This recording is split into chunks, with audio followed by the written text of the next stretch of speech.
Hello and welcome to the Manchester is Red podcast. My name is Steven Railston. We're recording this episode on a Monday morning, a day after United were beat 3-0 by Bournemouth at Old Trafford in the Premier League. Samuel Luckhurst was at that game. He's joining me on this podcast as usual. And we're just going to run over the match and talk about what happened really and look ahead to Wolves on Boxing Day as well. We'll both be down at Molineux. Samuel, another really brutal result really. It was a fantastic day at the Etihad beating Manchester City. Then it's two defeats in 4 days and back down to earth really, and it's not what United fans needed ahead of Christmas.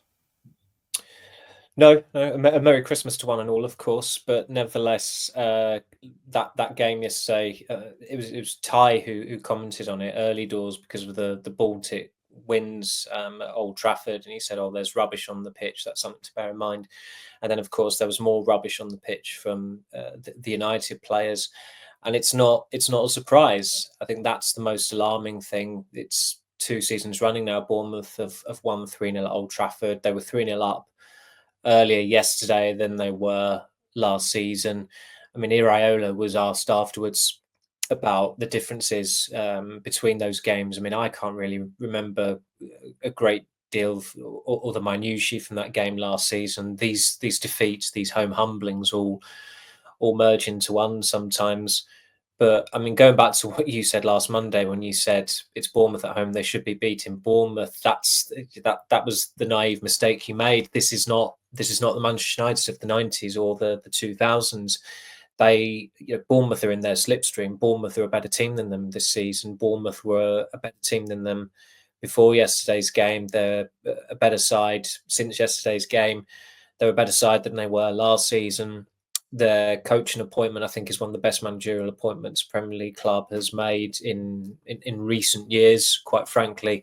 And I know at Bournemouth it's easier. There's no real scrutiny. You're bound to get time, and he did have a rocky start, Iraola. It's incomparable to what United managers go through and the rites of passages they have to experience. But Bournemouth have recruited well. They've got some really good players. You know how they're going to play.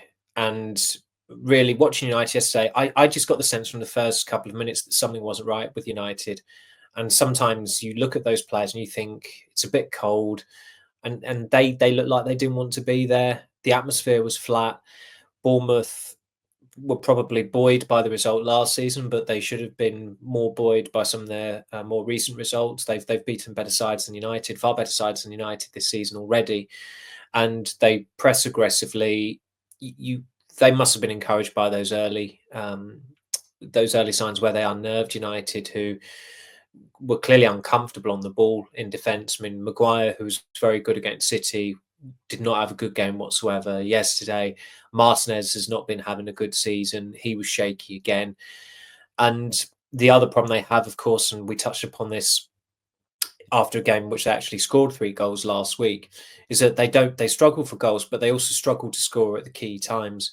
They had some very good chances towards the end of the first half, mainly for Fernandes. Ahmad had a decent opportunity at 0-0 as well. But this team does not have a single natural or dependable goal scorer in it. And we've said this so many times, we get tired of it ourselves. They're going to struggle if they've not got someone who's going to be able to score goals. And I completely understood why Xerxes started yesterday. But then the way he performed and the way Amorim's reactions on the touchline as well were really, really quite damning. And I'm sure we'll get into that. But whether it's Højlund or whether it's Xerxes, there's a problem. And I think another big problem that seems to be getting overlooked a little bit is playing fullbacks on the wings. It doesn't work. Mazraoui is not attack-minded enough to play that role. Dalot is not attack-minded or good enough to play that role. Sometimes one of them is playing on the left-hand side, so they're inhibited because that's not their natural position.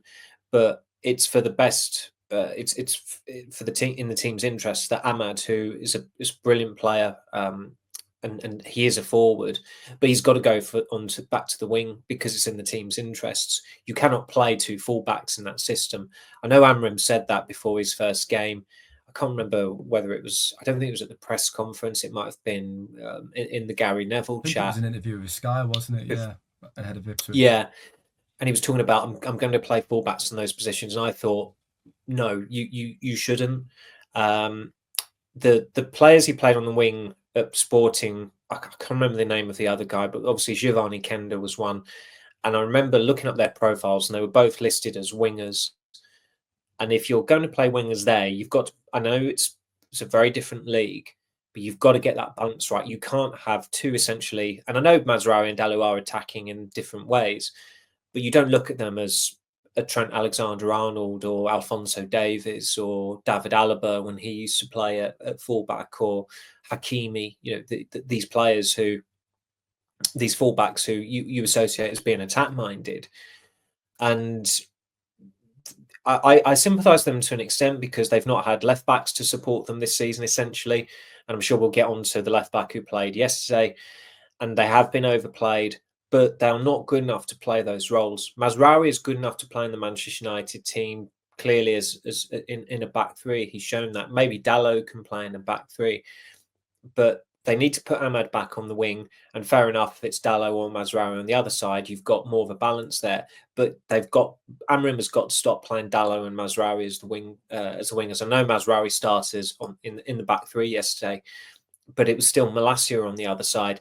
And that selection really, I think, it undermined the competitiveness of the game, because starting Malacia in a really important Premier League game, it's like a soccer aid selection. He should not be at Manchester United next season. It's great for him that he's recovered from injury and he's got his career back on track. But before that knee injury, he had 3 good games for United in a whole season.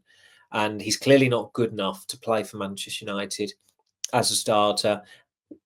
And this period has also shown that you can't really depend on him as a rotational player either, because he's been substituted in 3 of his 4 starts. And I get there's bound to be a bit of ring rust as well. But that selection yesterday really did undermine the importance of the game. And I don't know where the solution is going to come from, whether they have to go in the market and do it, because you look at the actual wingers in that team, you don't really see any of them doing it unless there's a mini project Amrim can oversee. But it's a big problem that you've not got a striker. There's not a striker who's going to score goals consistently. And then you've not got wingers who are going to service the striker. And Kelspries, they didn't score yesterday in a game that they were beaten 3-0. Said that about Malacia when he was on his way back. Pardon me. It was brilliant, obviously, to see him back on the pitch for the under-21s against Huddersfield, and it was such a challenge for him to get back to fitness. But the bigger challenge was actually always going to be kind of fighting for his future at the club. He didn't really convince when he was fit in his final weeks, his final few months, up until he was out with that knee injury. And I think that opinion's been vindicated in the last few weeks. Malacia has struggled, and of course he gave away that free kick, Samuel, that Wolves took. They took the lead from. I was just reading my tweet there about set pieces, because obviously Bournemouth play the ball in the box. Again, another awful set piece goal.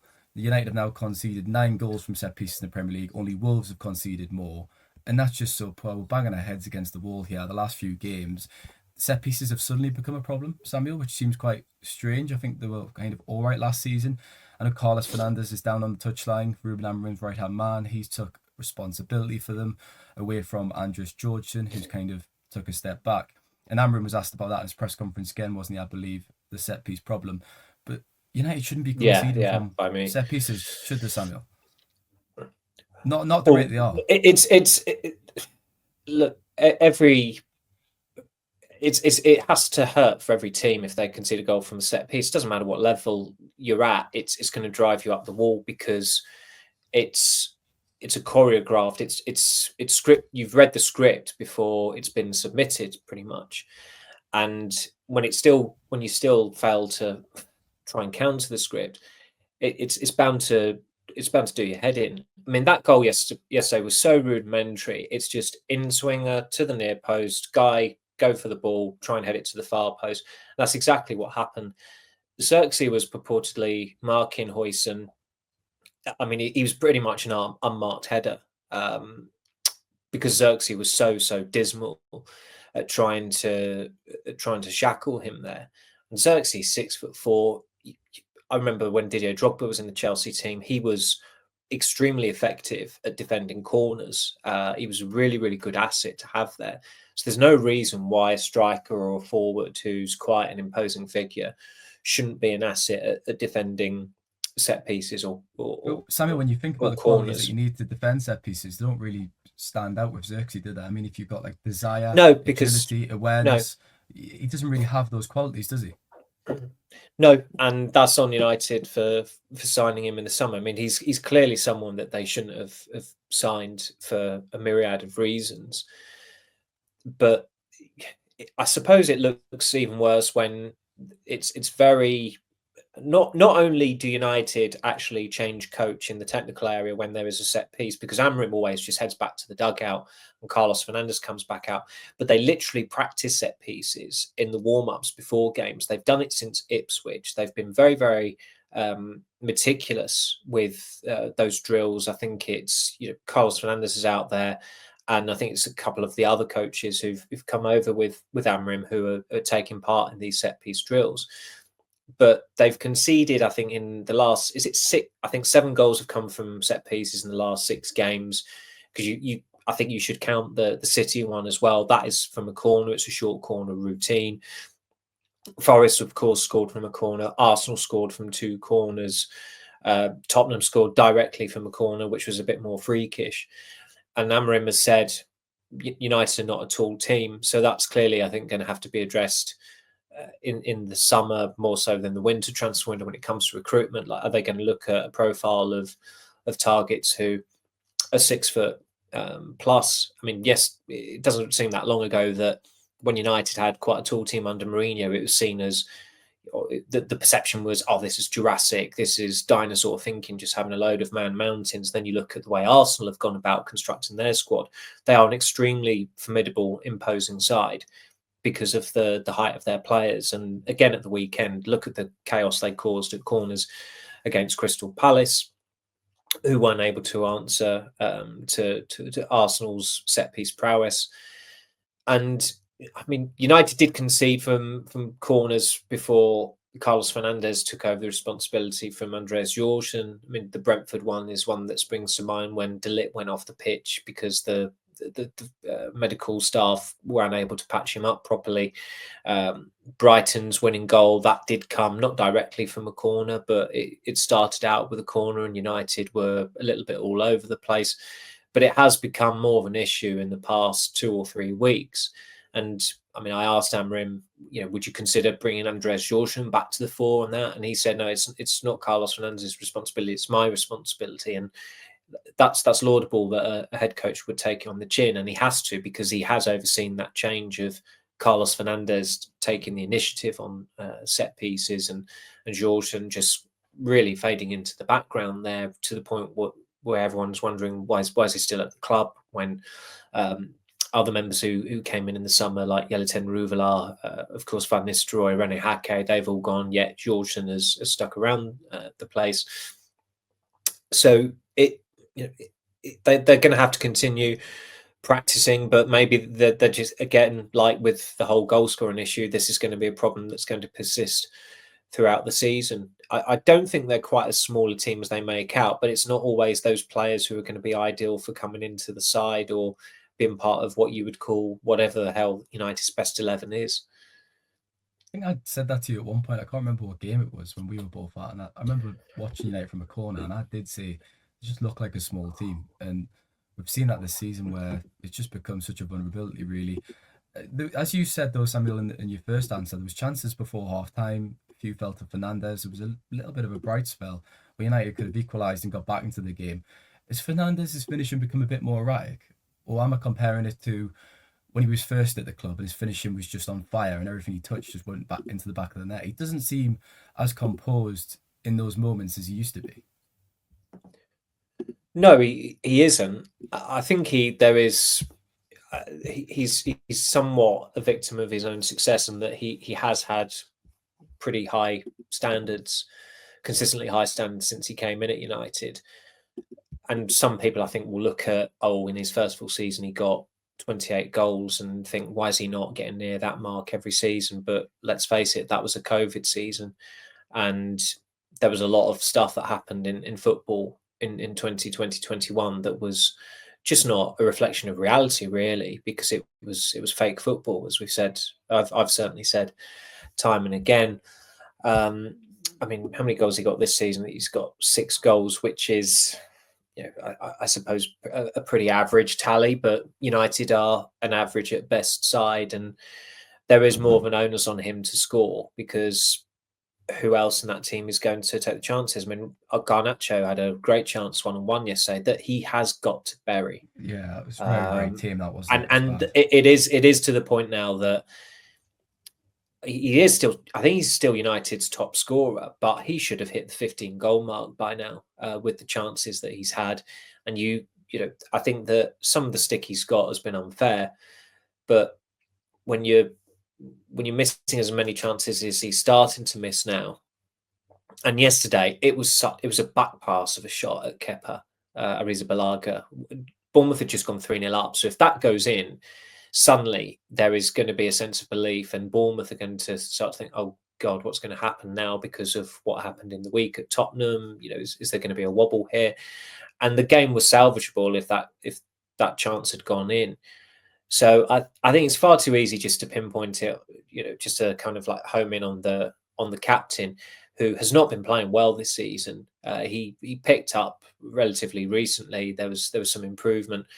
But you look at the Tottenham game, the cutbacks to Eriksen and Antony, one of those 3 chances have got to go in. And it's at a key moment, because I think those 3 chances came at 1-0 in the first half. If United are level in that game at half-time, there's a very good chance they go on and win it, particularly given how Tottenham are prone to collapses. And there was a bit of a collapse against United, but Spurs managed to hold on for the win.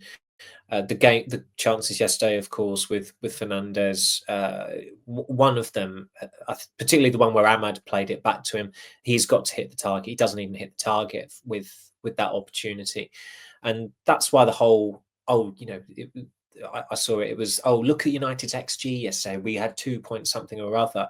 That was not a game where Kepa Arrizabalaga saved Bournemouth whatsoever. I mean, he was one of the questions for Iraola at the press conference afterwards. And I said to Rich Fay, our old colleague at the MEN, I said, what saves did he actually have to make of note that were really important? And I was really racking my brains and struggling to think of a standout save. I mean, he was nowhere near, if in terms of the man of the match, the nominees for that yesterday, he wouldn't have been in the top 5 of Bournemouth's team. 2 reasons why I imagine the XG was so high, and I agree. If you look at it in isolation, because they had loads of shots. So high. Yeah, well, the Fernandes chance when Manu played the ball, but it was a bit of a scuff pass from Manu. If you played a bit better, it might have fell better to Fernandes. Yeah. And obviously Garnacho chance as well, but Garnacho's touch, I'd say, let him down, the one we just talked about, and his shot was rubbish, wasn't it? So yeah, it's actually, I mean, we're not going to talk about it because we disagree. Samuel had a funny conversation when we came back from the last away day about it. I think, did Nathan Salt agree with you? It's better across a season instead of isolation. We'll leave it at that, because it can sometimes warp stats and can take things out of context. It's better to look at long-term trends. But I agree with you. When you look at that game yesterday, there was nothing. And United have got with Kepa. United have got a minus goal difference again in the league. So this is why the whole, look, we've got this 2.6. We won 2.6 to 0.67 today. Yeah, who cares? The final score says United 0, Bournemouth 3. I agree. I'd like to use one of the strongest words. I mean, they need to just off, really, don't they? This crowd. Honestly, just stick to the purism of football and you'll enjoy it a hell of a lot more. The theory is, because Amram said he saw signs of improvement, didn't he, in his pre-match interview? And if you look at the XG, I can't believe we're talking about this. Since he came in, it would suggest there have been signs of improvement, and I'm going to say something that's going to make you sick. The underlying numbers have started to look a bit better. So if you get to I'll make Dave Hughes, our mate who likes his data, he's now at Everton, I'll make him listen to this segment of the podcast. So if you look at it at the end of the season, is he a journalist? I don't think, is Dave a journalist anymore? No, but he just likes his data, doesn't he? But if results improve at the end of the season, which the underlying numbers suggest they will, you can look back on that run of games and maybe in a different light. Moving on, Samuel, we're not getting into expected goals and the nitty-gritty like that, because it's Christmas. Come on, let's get along. Do you know what? In fairness to United's, the people at the club, they've not peddled any of this. Look, if you look at the underlying stats, this is where we are. We're not where you think we are. I remember Ed Woodward saying to us years ago. He said, "We are not where you think we are." And someone said, "Well, where are you?" And I think they actually might have been 13th in the table as well at that point. Coincidentally, it was there or thereabouts. It was the last game they'd played. You'll remember it very well. Was the Matty Longstaff game up at St James's Park, where he scored the winner, and his brother Sean had got man of the match a couple of months after United were trying to sign him. And at that point, I think United lost 3 of their first 8 games in the Premier League season, but we were 8 games into the season. It's a bit different now. United have played twice as many games I think they've played, haven't they? So but there's not been any of this underlying stats nonsense that United are peddling. I think they're just accepting they're the just current quite predicament. Indeed. Well, let's move on, Samuel. Let's discuss the penalty briefly before we get into the second part, because you come out the second half, you're hoping for a better start to it, and you want to see some momentum, and United kind of get back into the game, and Mazraoui just does that. And he's had such a brilliant season. He's been so consistent. He's probably been a 7 out of 10 each week. So you can almost kind of forgive him for having a moment like that, because he's been so consistent. But it was so disappointing when a player makes such a bad decision like that. It was such a Stonewall penalty, wasn't it? And then when you're 2-0 down, it's just so hard to get back into the match, and Bournemouth go and score third. Well, also sometimes with those things, it makes it worse when the player then appeals it. And Fernandez, like if Fernandez, like say if Fernandez saw John Wilkes Booth shoot Abraham Lincoln, he would protest the authorities that he didn't shoot him. Even though everyone had seen in clear sight that Lincoln had been shot dead, and this guy had brazenly done it because he wanted the world to know that he'd done it. Fernandez would still appeal against it. That does drive me up the wall. It's completely pointless. It was such a.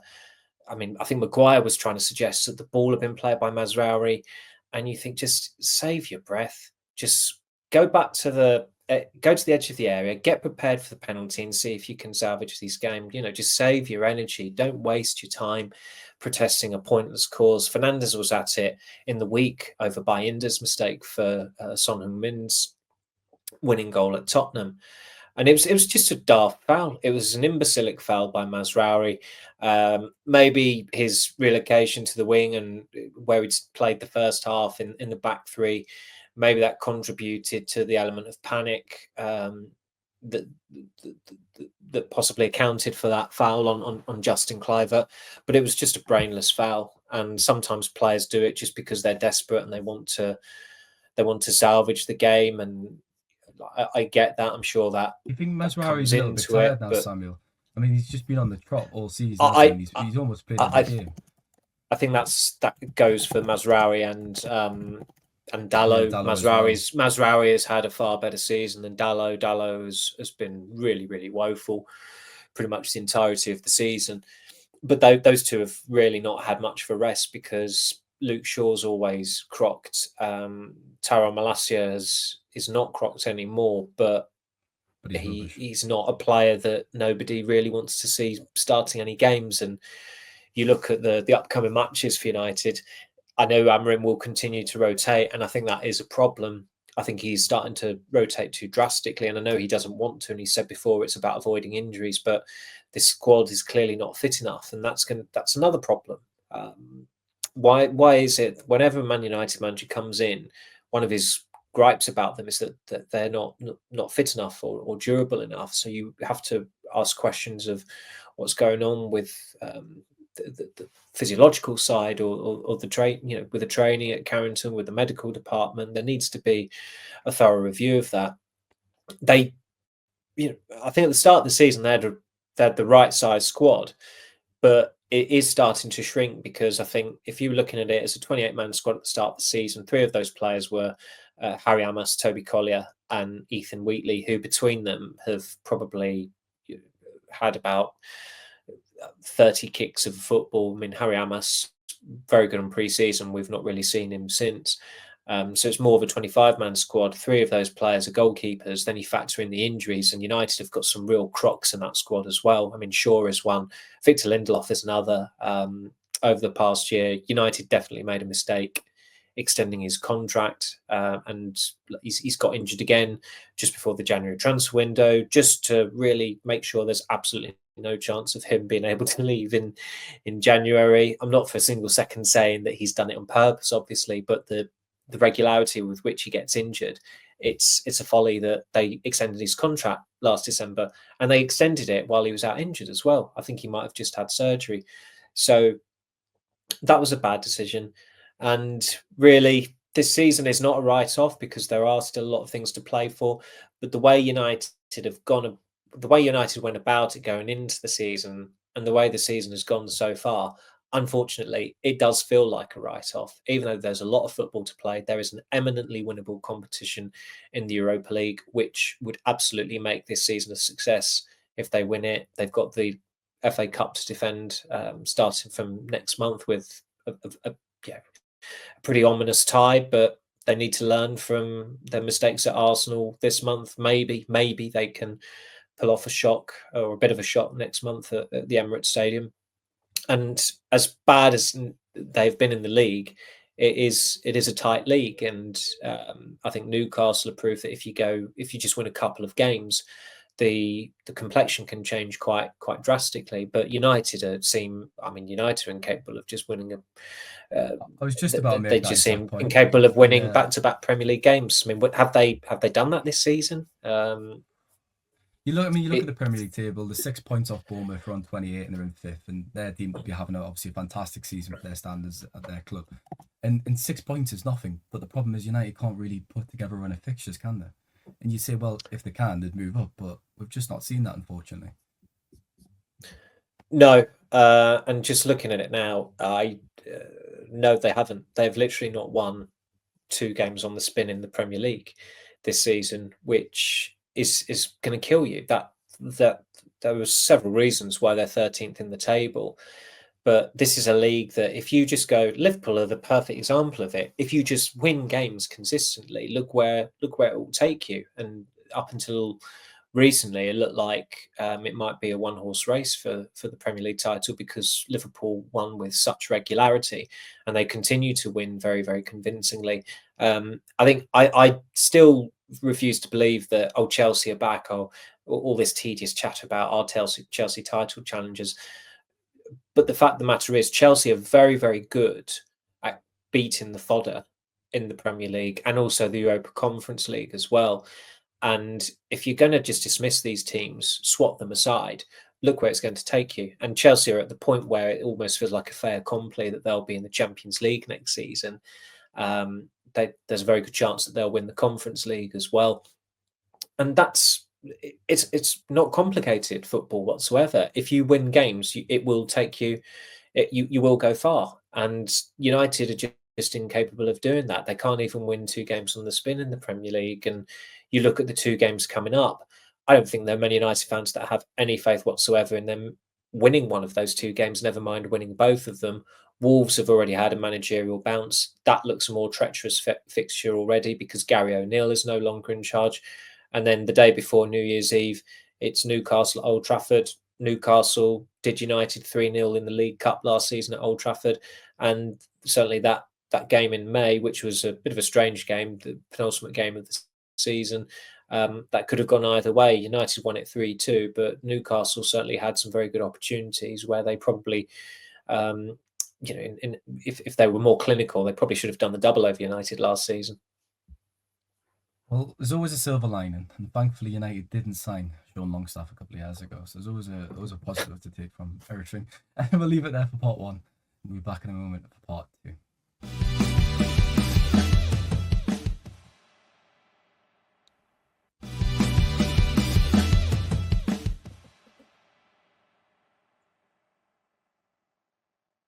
Welcome back to part 2 of the Manchester is Red podcast. We'll touch on the 3rd goal, Samuel, before... Is Rashford the elephant in the room now? Probably not, because it's good rumbling on, but we'll talk about Rashford again. But the 3rd goal, I think Kobbie Mainoo was quite casual with the pass that he played. He's obviously just come back from injury. Yeah. He's playing in a new system. He's not been at his best. And it's okay to say that, isn't it? Like, I've got such a high opinion of Mainoo, but he's not been at his best this season. I've got no doubt that he will get up to those levels and he will start to perform in this new Amram system. But he didn't have a good afternoon on Sunday, did he? No, and I thought he was pretty decent when he came on against City. I thought he was good when he came on against Tottenham. And you think you're building up to hopefully a good performance as a starter. But he was really lethargic, and he's looked lethargic in pretty much all of his starts this season. And I really hoped that time out of the team through injury, where he didn't play for 8 weeks, I think it was. I thought that's got to be seen as a good thing, because he's played so much football in pretty much his first proper 12 months as a professional footballer that he needed a breather. He'd probably gone over the limit. He was brilliant for England at the Euros, and he was the nation's darling as well at that point. But unfortunately, he's hit his first real lull as a professional footballer, and it happens to every serious footballer. But of course, when you're the midfielder at Man United, and United are 13th in the table, and they've just lost their 7th game, you are going to cop it a lot more than most other of his peers. But there is I don't know what it is. There's a lackadaisical nature about him at times on the ball at the moment, and that was particularly typified with that chance for Fernandes just before the end of the first half, where the pass was slightly behind him, and those passes, they must drive managers up the wall, because you know exactly what has to happen. You can picture it.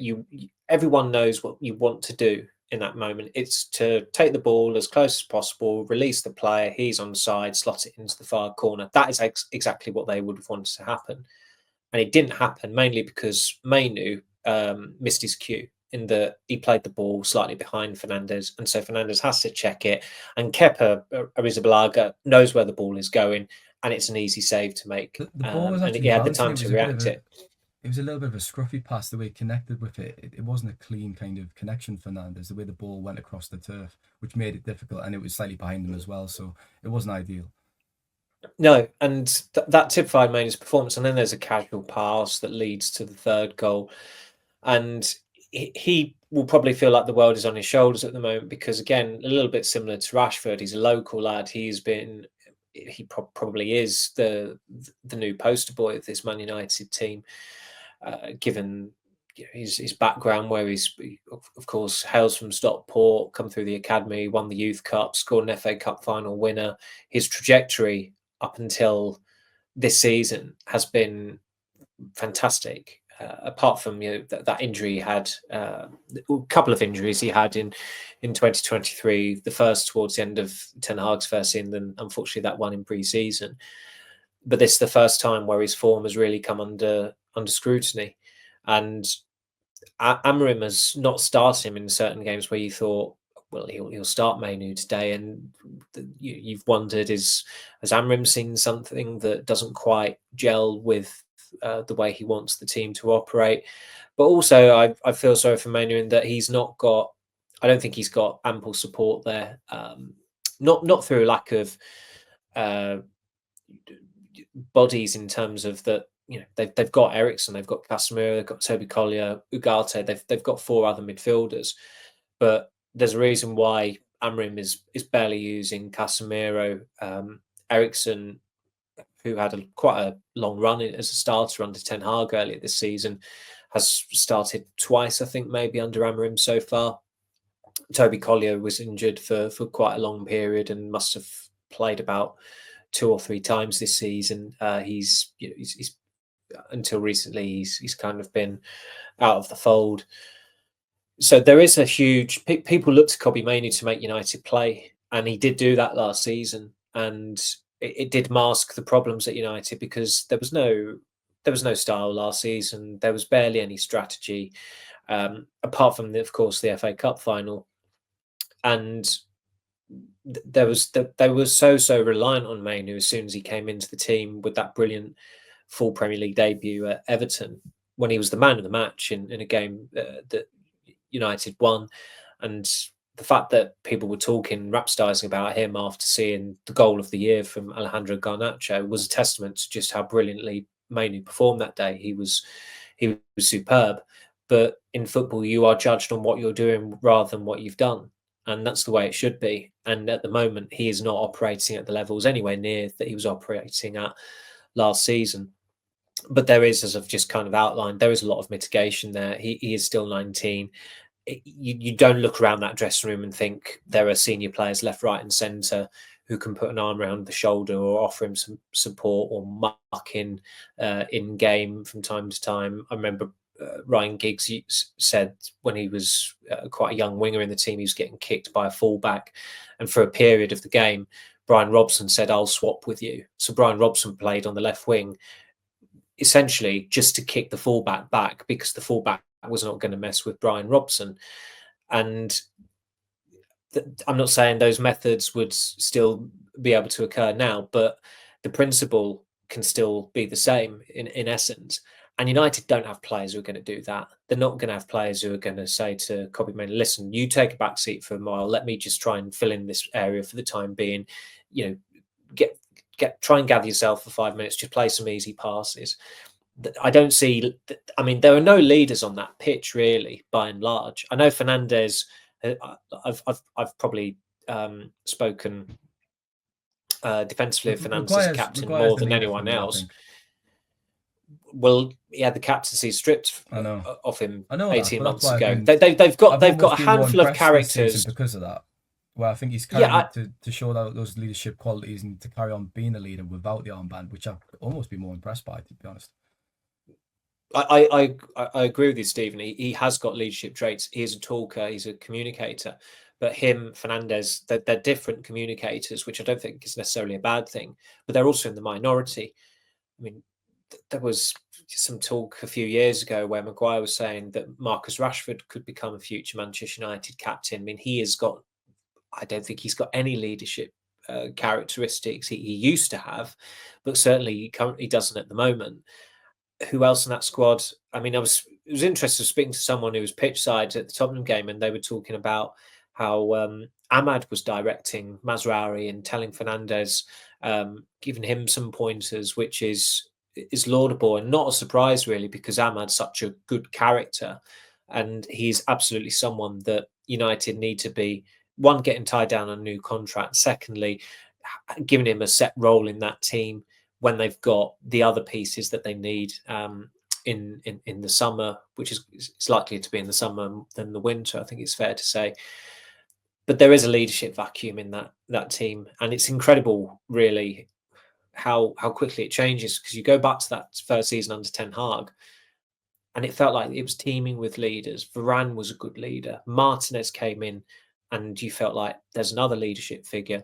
Dalot was quite the vocalist, and I think complimented his teammates well. Casemiro absolutely was at that time. Fernandes was, because he became the captain pretty much on a full-time basis.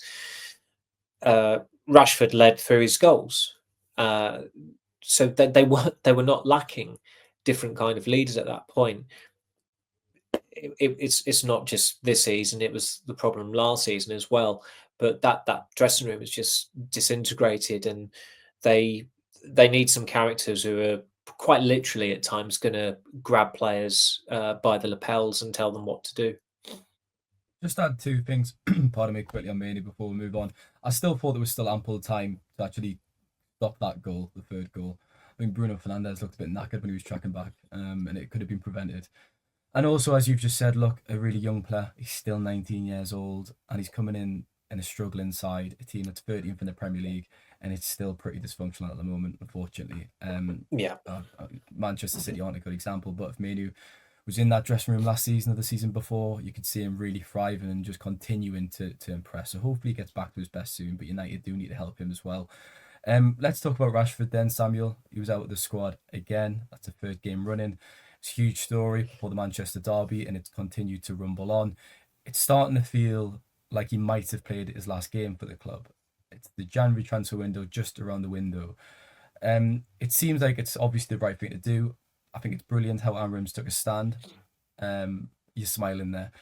But there's It was also a it bit of was his. Well, no, one no. It second. was There's you also said a you bit of his. said I think you said the January transfer window is right around the window, which I'm just trying Oh, to sorry, it's just round the picture a corner. window around It is the window. Christmas. I've been on the beer since 8 a.m. Oh, With chocolate for breakfast as well. Only allowed around the festive oh period. dear. But there's also a part of us that I think it's a little bit sad that it's ending this way. If he doesn't really get to say goodbye or have a farewell, um, he's an academy graduate. He's been the poster boy of the club.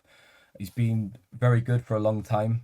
His last 2 seasons haven't been good enough, but there is an element of sadness for me, Samuel, the way this is ending. Sad is a strong word. I think it can apply to this to an extent. And if anyone's not seen the footage of him in the tunnel yesterday when some kids went up and got pictures with him, uh, kids in Greater Manchester absolutely idolise him because that's who they aspire to be. It's someone who's been born in Greater Manchester and has gone on to play for Manchester United and score a good number of goals for the club as well. And he is still the most popular request from young fans in terms of signed memorabilia, shirt numbers as well, in terms of the sales, because he's as I've just said, he's an academy graduate. He's come from the area. He's an attacking player. He scored goals.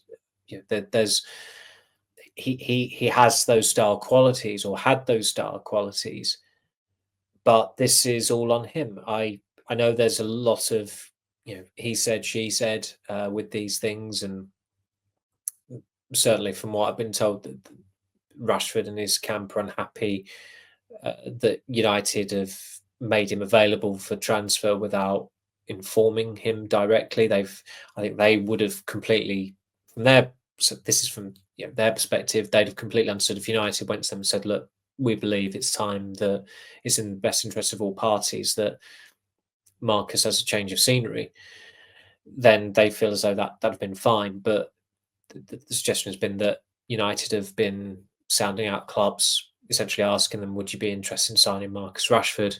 We all know in the summer that if an offer had come in for him that was acceptable, United would have taken it. We also knew that there was no chance whatsoever that an offer that United would have deemed acceptable was ever going to come in during the summer. The dynamics have changed since then, ahead of going into January, and I think Rashford did everyone a favour with that interview last week. I know it's easy to criticise the interview as well, because it's a player. There have been a handful of players who've publicly, players of importance certainly at Manchester United, have publicly said, in effect, I want to leave. It's tantamount to a public transfer request what Rashford did, but I've thought for quite some time, pretty much almost since the moment he signed that contract last year, that he's needed a change of scenery. And United fans aren't daft. They see the background to that contract signing, his brother going to meet intermediaries, acts on behalf of PSG, and the timing of his previous contract, goes on, scores 30 goals, has his best season as he's in the midst of contract negotiations. He gets his salary hike, and then he just musters 8 goals last season, and he's disciplined twice by the manager for 2 very, very public transgressions 3 months apart. And beyond that, there's been friction with the match goers. He's been booed most recently on his last appearance for the club, and that could be that would be a sad end for his final appearance, and there's a very good chance it will be his final appearance in Pilsen, that his United career ended to the sound of booing from the away end. It was hard to make it out, but I had friends in the away end that night, and they messaged me asking if we heard the boos for Rashford when he was substituted. And Neil Custis was sat next to me, and when I noticed that there wasn't an acknowledgement between Amram and Rashford, I mentioned it, and he said, "Oh, I'm not sure I'm going to make much of that." And then, of course, when we saw Malacia get acknowledged and Xerxes get acknowledged by Amram, at that point, it felt a lot more newsworthy and worthy of mention. and it has since become more significant because of what's developed with Rashford being omitted from the squad for the derby, training at Carrington on the morning of the game, and then, of course, that interview that he conducted at Butter Lane Primary School last Tuesday. And really, as bad as United are, I don't think many people are looking at them and are thinking, "Oh, they really missed Rashford today." I think you'd have to be a contrary, or just essentially just a bad a bad pundit to suggest that they're missing Rashford. And there are a lot of bad pundits out there, so I'm sure quite a few of them will start to bang the drum for Rashford again. But if you've watched him over the past 18 months, you'll know why United fans are not exactly pining for him, and why some United fans from Denton held up that bedsheet at Tottenham last week. There was also a sign held up I saw in the Getty archive from yesterday saying someone held up saying, "Rashford, I love you no matter what," or something along those lines. But it was like one of those dreadful, "May I have your shirt, please?" And it looked like it was an adult who's holding up the sign as well, which was quite startling. But I think that the bedsheet one is certainly probably speaks for the majority of United match goers. But it needs to. They just need to ensure that a move happens next month. Well, yeah, because I when don't think people are it's in watching any. I United don't at the think it's in moment, anyone's interests for him to stick around. It's not in his interest. It's not in United's interests. Not in Amorim's either. If Rashford goes next month, United have got to have the leverage there to sign a forward or a goal scorer, because they absolutely need one of those next year. So you've got to see it as a positive, and I think he's got to see it as a positive as well. That change of scenery. So yeah, I think everyone knows that needs to happen.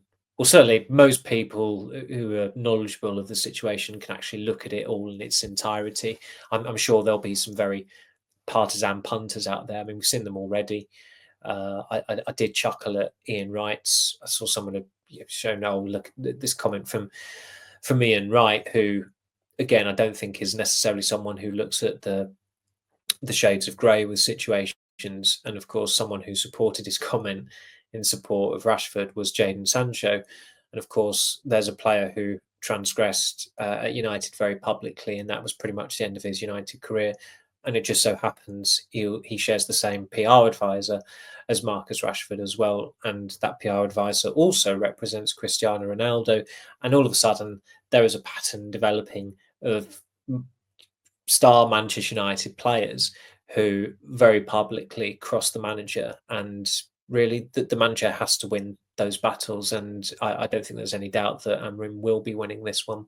I don't think many fans would have watched that game and thought we need Rashford, as you said. But what I do think they would have been thinking is we need some new players. And to get new players in, they will need to sell, especially if that's going to happen in the January window, not the, what did I say, the window, or the windows around the window before. Yeah, title of your autobiography. When we talk about Rashford, academy graduate, so he represents total profit in the books. And theoretically, that should mean that United could accept a lower fee. I mean, when he scored 30 goals in that season, he was probably worth, what, 80 to 100 million? His market value was probably at an all-time high at that point. It's going to be significantly less than that, maybe 40 million. But that would still be quite helpful in the books, and United could do something with that. And that kind of adds to the importance of addressing Rashford's future, because if they want to bring new players in, they will need to offload. And Rashford, unfortunately, the way the situation is developing, it seems like the obvious candidate for that. He is the obvious candidate for that. Yeah, and they're doubled up in pretty much every position. They've got 6 centre backs. They've got 2 right backs. They've got 2 left backs, albeit one who's injured. But you can't really do much with that at the moment. It's not as easy as just saying, like, let's go out there and sign a player. It's different with Manchester City, because Guardiola insists on a smaller squad, which has backfired this season, and that's why they'll probably go out there and try and do something in January, because I mean they need to, because look at their form, but also they have got a little bit more leverage. And I know this is, I'm not being mischievous whatsoever regarding the whole 115 charges or anything like that, but it is easier for them to go out and do it rather than United, who, as I said, are doubled up in every position. They've got 5 central midfielders, they've got 2 left-footed right wingers, Nancy and Ahmad. They've got 2 strikers, if you can call Xerxes a striker. They've got 2 right-footed left wingers in Rashford and Garnacho. You've got Fernandes as a playmaker. I know there's not another outright. It doesn't feel like there's another outright. Well, Mason Mount. Easy to forget, isn't he? So every position they've got 2 players there already, and you've got to make room for that. I know they've been able to get some high earners off the wage books in recent years, and that will help in the long run. Pogba, Ronaldo. I mean, Pogba's going back nearly, that's 2.5 years ago. That summer where Pogba, Cavani, Lingard, Matic, Juan Mata also left, didn't he? But of course, then players come in on quite big wages as well. Antony's salary is ridiculously high for someone who was on a fraction of what he's on now at United, at Ajax, because United panicked with that deal in terms of the fee they paid Ajax, and also the salary they put Antony on, just because he became a €100 million footballer overnight. Rashford's earnings have gone north of £300,000 a week. Fernandes's salary has gone north of that figure as well. Casemiro is on, I think Casemiro, Fernandes and Rashford are the 3 who are on more than 300 grand a week. So at least they have reined in a little bit there, going from nearly 7 years on from Alexis Sanchez coming in on 400 grand a week after tax, I think it was as well. That's how obscene his salary was, and then his performances turned out to be a different level of obscene. But there was still a lot of book balancing going on. I mean, in terms of like this is the club as a whole, but it was, and this goes beyond the playing side of it. But you go back to the Ineos cuts yesterday. The press room, the lady who usually hands out accreditation was clearly off, and so the affable security chap on the door was actually handing out lanyards to the accreditation passes to everyone coming in. That's not his job. And then in the press lounge itself, Steve, the chap who is essentially runs the show, who ensures that the coffee machine's working, that the wards are stocked up, that there's food is replenished, that there's cutlery out, he was handing out the team sheets. And so departments are being depleted through these cuts, and you've got people doing jobs that they shouldn't be doing, that they haven't been doing before, and they're being run into the ground because of the way Ineos are managing things. Now, the image of Manchester United was unflattering before Ineos came in. It is a hell of a lot worse, big thanks to Ineos. And that was, of course, compounded yesterday, where midway through Amrim's press conference, what's that coming down from the ceiling? Oh, it's another leak as well. I feel strongly about this, Samuel. I mean, you get a sense for a club, and when you're covering them and you lived in the area. Obviously, I think 7-8 years now in Manchester, and you talk to everyone who supports them. You've got lots of friends, and they're just ripping the soul and the identity out of the club. And what makes it special is being lost, and it's such a shame. And I know the stuff that you've just talked about in the press room. If someone's listening to this podcast, they might think, well, that's not a big deal.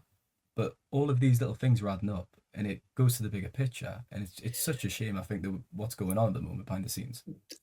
There's clearly also an issue with one of the nearby hospitality boxes or suites, because guests are being chaperoned into the press room to use the toilet facilities. So what's going on there as well? And as you said, all this builds up, and the image of Manchester United has become worse because of Ineos. And then you've got someone like this Ineos Sport project manager, who is, from what I gather, deeply unpopular with a lot of people at the club, whose father is the chief executive of an Ineos sister group. And he's just swanning around the place as Dave Brailsford's bagman. So you're cutting jobs left, right, and centre, and essentially just telling people who've been at the club for a quarter of a century to thank you, but pack your bags, even though they would still be an asset to the club. However, you rejig their role or what have you, and then someone swans in who is clearly not qualified and has no place at the club whatsoever, just because essentially his dad, it feels like his dad is a mate of Sir Jim Ratcliffe. It's preposterous. It's absolutely preposterous. And of course, for the wider world, the image of Manchester United hinges on the results, and I completely get that. For those of us who spend a lot of time with people who work for the club, who go to the club, whether it's going to Carrington, whether it's going to the stadium for games, or going to away games, or going on pre-season tours, or European aways, the image of the club is it's shattered, and it's been shattered for a while. But I mean, it feels like Ineos have come in and just smashed it to smithereens, and it does feel very, very soulless at the moment. And Amrim said it perfectly yesterday. He said, everyone's tired of it. And he was referring to the rut United are in form-wise, but it goes beyond that as well. I mean, if you're a United fan and you see that the ceiling is leaking again, but this time it's in the press room, and Ruben Amrim has just come in. He's been there for barely a month. What must he be thinking? And I know it's just a leak in a stadium, but does that happen at the Jose Alvalade in Lisbon, where Sporting play? I've not seen anything to suggest that it has. Embarrassing, isn't it? It is. It is. It's pretty bloody disgraceful, and you just think, what the hell are these people doing? I know that they want the new stadium, but why are they not putting really, high maintenance work into Old Trafford to ensure that while they are residing in it, which is going to still be for a good while, it has got to be as good as it possibly can be, rather than just say, well, hopefully we'll be knocking it down in a couple of years anyway. And of course, it's compounded on a day that the defence has leaked 3 goals and they've lost to Bournemouth, and then the ceiling leaks as well. But there are a lot of people at the club there that I really do feel sorry for, and I feel sorry for the supporters as well, because the image of the club that they treasure and love, it's just been dragged through the mire, and it has been for quite some time. My dad asked us about the £66 ticket price increase last night, and he responded when I told him the situation. He said, they're taking the piss. Yeah, exactly. And £66 to watch that, we're getting beat 3-0 off Bournemouth. Incredible, and not in a good way. We'll quickly look ahead to Wolves, Samuel, just very quickly, because we've been on for almost an hour here. That is down obviously on Boxing Day, and as you mentioned, there have had a managerial change. Big result in his first game, Vitor Pereira away at Leicester yesterday, and it is going to be a much more tricky fixture now he's in charge, because they weren't playing very well with Gary O'Neill. Well, they had a very good result at Leicester yesterday, and Leicester are dreadful as well. And unfortunately for Ruud van Nistelrooy, I don't think he's really had much of a bounce there at all. That win they got against West Ham a few weeks ago seemed to be quite fortuitous, I think.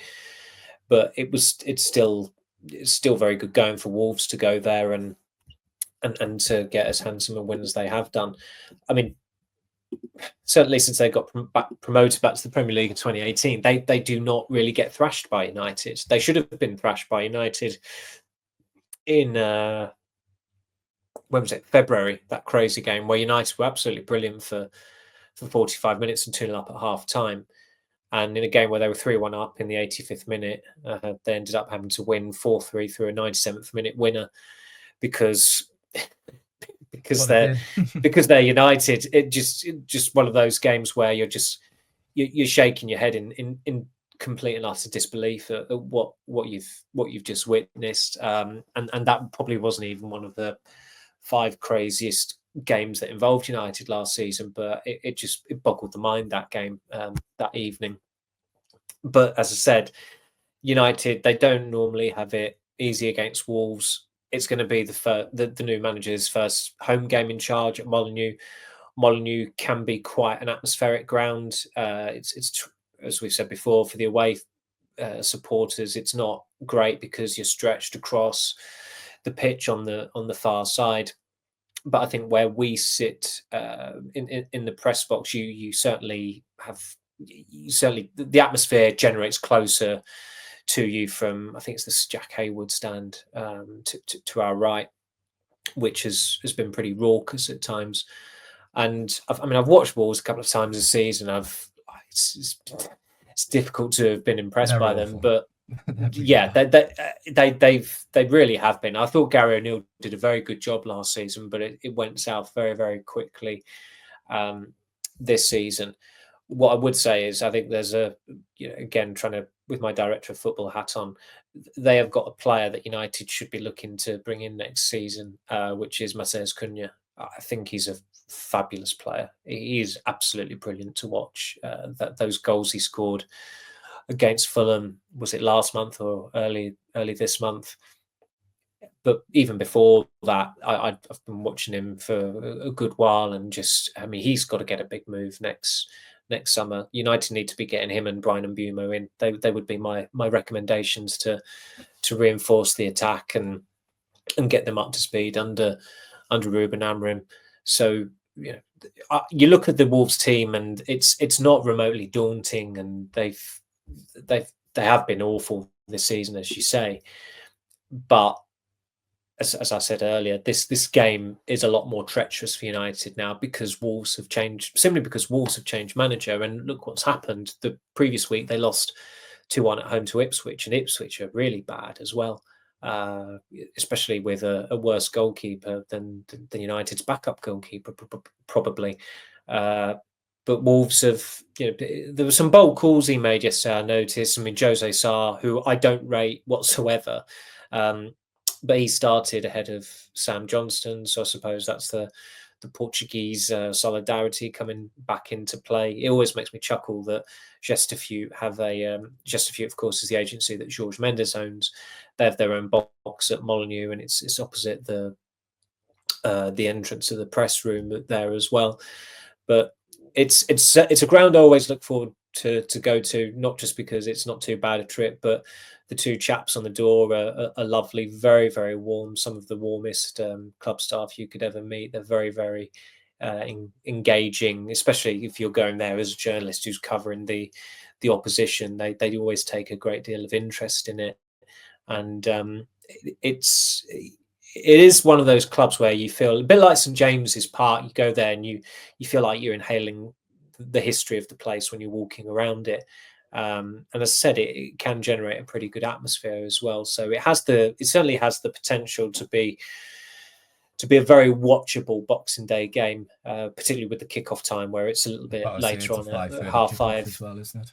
Yeah, so I think that will certainly amplify the atmosphere a little bit more with Wolves buoyant after a very, very good win at Leicester. A Christmas cracker, hopefully. We'll leave it there then, Samuel. Last question. Yorkshire puddings on your Christmas dinner, yes or no? I would love to have them, but they don't. They're not an essential part of it. My grandma, bless her, she always used to. When I was younger, she used to do me my own plate of Yorkshire pudding. That's how much of a Yorkshire pudding addict I was as a child. So those best Christmas dinners, they were always supplemented by Yorkshire pudding. So I'm not gonna criticise anyone for a single second if they have that to supplement their turkey or their goose on Christmas Day. Yeah, I used to feel strongly about it. I used to think you can't have them, but my stance has softened in my later years. I'm more prone to a Yorkshire pudding on a Christmas dinner. Right, I hope everyone has a great Christmas if you're celebrating. Thanks, Samuel, for your time as usual. Yeah, thank you very much, and Merry Christmas to everyone. Have a wonderful day, and enjoy hopefully enjoy the Boxing Day football as well with a positive result for United. Very much. So have a great Christmas. Take care. Thanks for listening. Goodbye.